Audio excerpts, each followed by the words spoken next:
Sesi 6, 23 April 2020.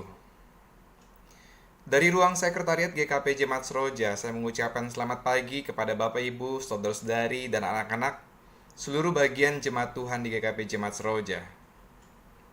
Kelompok kitab Nabi-Nabi, yaitu Nabi besar dan Nabi kecil. Penamaan tersebut semata-mata untuk memisahkan antara kitab para nabi yang berisi jumlah pasal lebih banyak dibandingkan dengan kitab lainnya.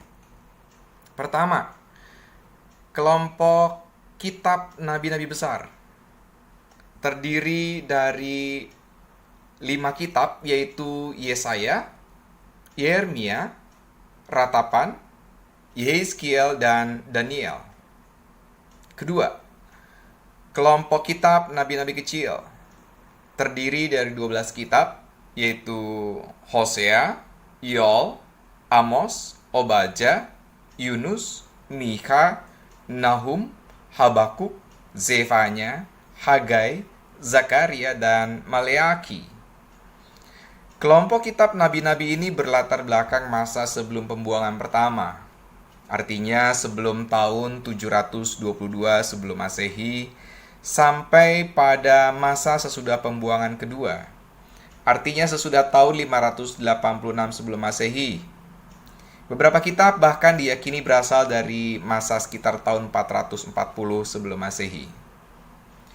Kitab-kitab ini berisi tentang peringatan-peringatan, nubuatan, dan seruan pertobatan dari Allah terhadap Israel maupun terhadap bangsa-bangsa tetangga Israel, baik pada saat sebelum mereka mengalami pembuangan, pada saat di tanah pembuangan, bahkan pasca pembuangan.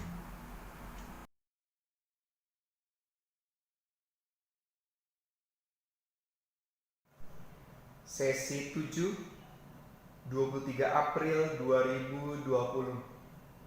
Dari ruang rapat, saya mengucapkan selamat sore kepada Bapak Ibu, saudara-saudari, dan anak-anak segenap bagian GKP Jemaat Seroja. Kita memasuki perjanjian baru. Kita mulai dengan kelompok Injil dan sejarah. Kelompok kitab Injil. Kata Injil berasal dari bahasa Yunani, yaitu Evangelion, yang berarti kabar baik. Kelompok kitab Injil ditulis dalam kurun waktu sekitar tahun 40-an sampai dengan sekitar tahun 100 Masehi. Terdiri dari Injil Matius, Markus, Lukas, dan Yohanes. Dari keempat Injil ini ada 3 Injil yang disebut sebagai Injil sinoptik, yaitu Matius, Markus, dan Lukas. Disebut sebagai Injil sinoptik karena kita dapat melihat atau membaca ketiga Injil ini dengan cara menyandingkan, menyesuaikan, dan menyejajarkan ketiga Injil tersebut dan menemukan bahwa ada kesamaan urutan peristiwa, kesamaan kisah, namun dengan versi dan sudut pandang yang berbeda. Keempat Injil tersebut menyampaikan catatan kelahiran Tuhan Yesus, perjalanan, dan karya pelayanan Tuhan Yesus sampai dengan peristiwa kebangkitan Tuhan Yesus. Selanjutnya, kitab sejarah dalam perjanjian baru hanyalah kitab kisah para rasul yang menyampaikan kisah perjalanan para murid Tuhan Yesus setelah peristiwa kebangkitan Tuhan Yesus.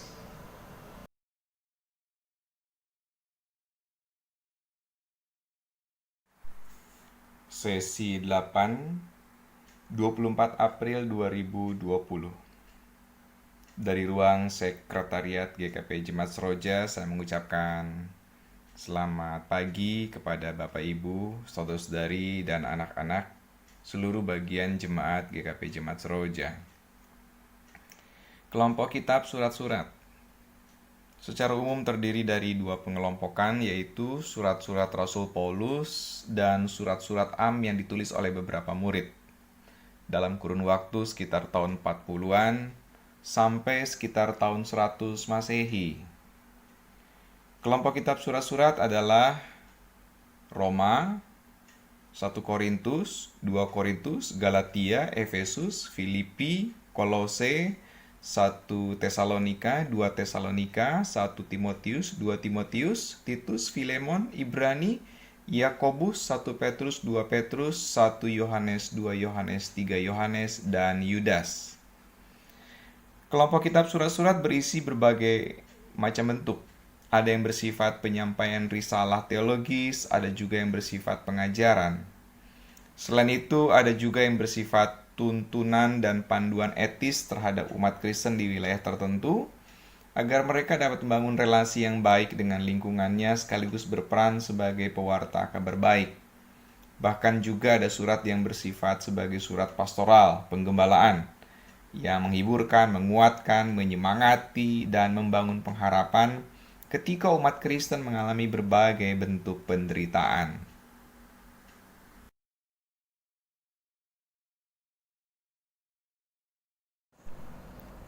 Sesi 9, 24 April 2020. Dari ruang rapat saya mengucapkan selamat sore kepada Bapak Ibu, saudara-saudari, dan anak-anak seluruh bagian jemaat GKP Jemaat Seroja. Akhirnya, Kitab Wahyu. Kitab ini disebut sebagai kitab teka-teki atau juga kitab apokaliptik.